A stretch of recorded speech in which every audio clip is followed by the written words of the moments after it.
Many people talk big about wanting to go out and change the world, but few of us actually bother to start with ourselves. Oftentimes, the most positive contribution we can make starts with us changing our daily habits, and this is something that a lot of us easily overlook.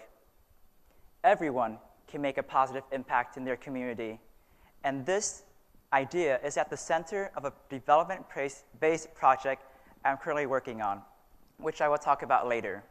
But this field of development is something completely different from what I was interested in 2 years ago. I actually wanted to be a doctor before I had my first internship at Nebraska Appleseed. Nebraska Appleseed is a nonprofit organization that fights for justice and equal opportunities for all Nebraskans. They work with complex issues such as immigration policy, child welfare, and affordable health care. Through this opportunity, I became extremely interested in the field of policies. And when I took a chemistry class later my junior year, I was like, no, being a doctor wasn't really what I wanted to be, especially after I got fired from my volunteering job at Bryan LGH. I mean, who gets fired from volunteering?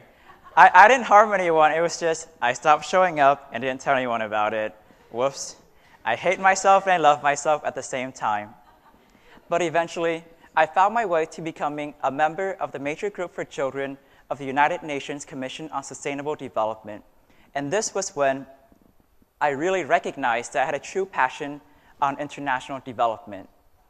But before I continue, who here in the audience has heard of the Millennium Development Goals, otherwise known as the Mdgs? It's fine. I spoke here a couple of months ago and no one knew about it either.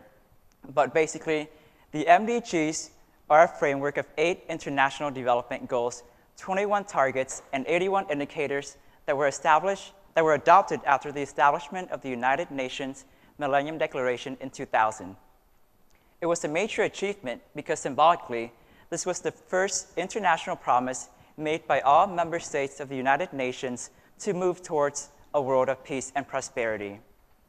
These goals were created to ensure that all people, regardless of their geographical residence or identity, can live a life of dignity and make certain that nothing will disenfranchise them of this basic right.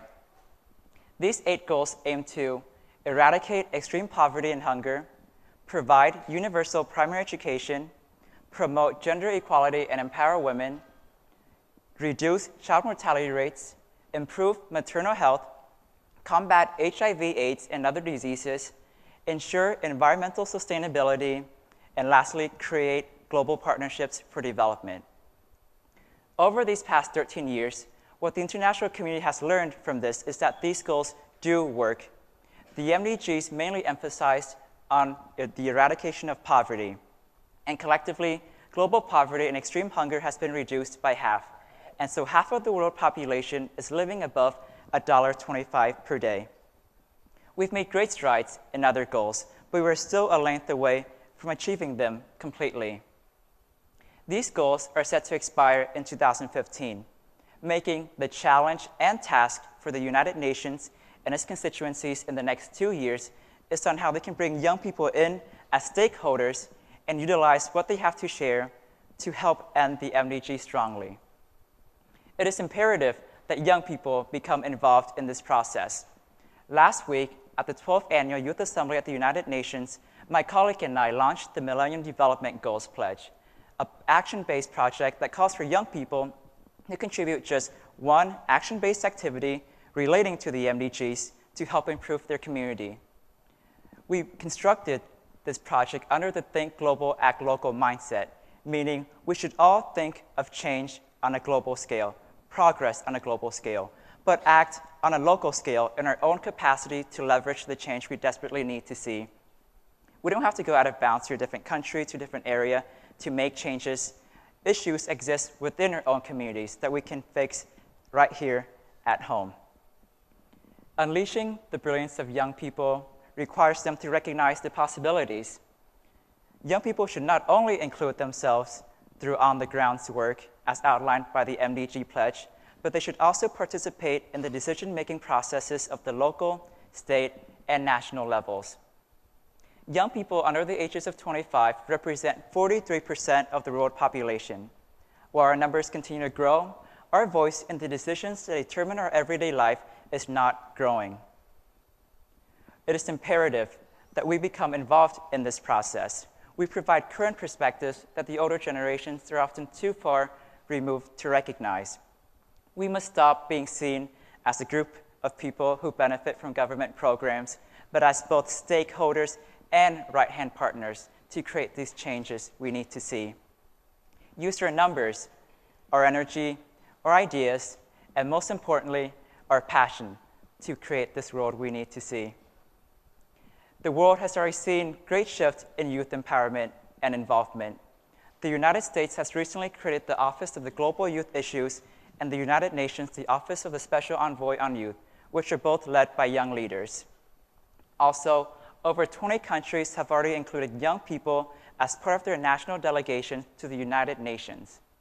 We're seeing this huge shift due to events such as the Arab Spring. The Arab Spring is the perfect example of what happens when the voices of such a huge population isn't being heard. Neglect and lack of investment make fertile ground for civil unrest and insurgency. However, we can avoid this problem through intergenerational dialogue and cooperation with increase in youth participation. Moving forward, if there's an idea or something that you generally care about in your community, go out and do it. Don't wait for permission or for someone else to take the initiative. It may take much hardships and a lot of work, but what is important is to never give up. Human potential is infinite. For goals such as the eradication of poverty and sustainable development, there are no national boundaries, but a single planetary one. We are all in this together. The development goals are our collective promises to ensure that this world and everyone in it can thrive. I know for sure that in this generation, we will see an end to poverty, we will accomplish all the 8 ideals of the Millennium Development Goals, and we will be able to make sure that all people can not only live, but live a life with dignity, and we can do so together.